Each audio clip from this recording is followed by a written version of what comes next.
Hi, Sagittarius. In May, the sun is illuminating your sixth house of work, daily habits, and health before transitioning into your house of relationships, partnerships, and contracts later in the month.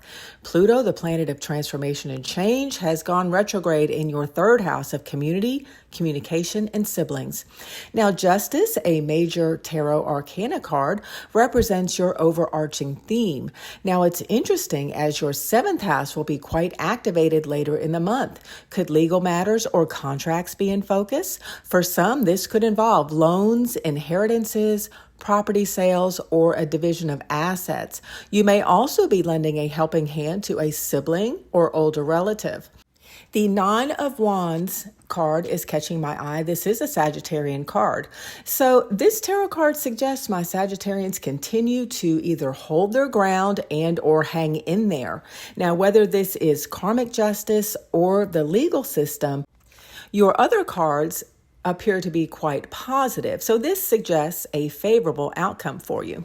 Now, on a practical note, home-related changes are indicated, whether it's a move, renovation, landscaping, or a garden, or redecorating. Sagittarians are making adjustments in the month of May. Now, at the very least, I see some of you guys rearranging the furniture and adding some feng shui elements to your space, just to kind of open it up and maybe improve the flow a little bit. And for those dealing with pesky neighbors, I'm looking at that Nine of Wands card. Perhaps it's time to put up that fence. Peace at last.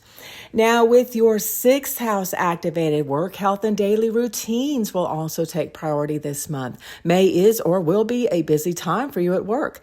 Now, Sagittarius, you are great under pressure, so there's nothing here that you can't handle, but it does have you stretched a little thin. So this month, I suggest you prioritize your other commitments or your to-do list to give yourself some breathing room. Now, most Sagittarians do well when they have a physical outlet to relieve stress. So be sure to make time for that tennis match, cardio workout, etc. And afterwards, relax by listening to an inspiring audiobook or podcast.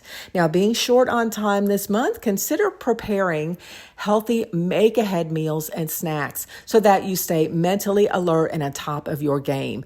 Junk and fast food is kryptonite to a Sagittarius, so be mindful of your diet. You are lucky in love for the month of May, Sagittarius. You've got a sexy vibe happening that makes you irresistible. If you are single, your available dating pool will most likely expand as your ruling planet Jupiter and the Sun travel into your seventh house of relationships and partnerships. Your charm and communication skills will be spot on. There is a danger of you breaking a few hearts, as some could mistake your charisma for something more. So be careful and also be kind and honest. Now, established couples may deepen their commitment. As we know, May and June are popular months for getting married, as well as for renewal of vows ceremonies. Some others of you may decide to move in together. All in all, Sagittarius, May looks quite promising for you. I think the cards overall in your astrology looks great. There are a few instances where you may be required to speak up or set boundaries, but in general, I like the overall energy of the month for you. Okay, Sagittarius, I hope these messages were helpful, and if they were, please like and subscribe.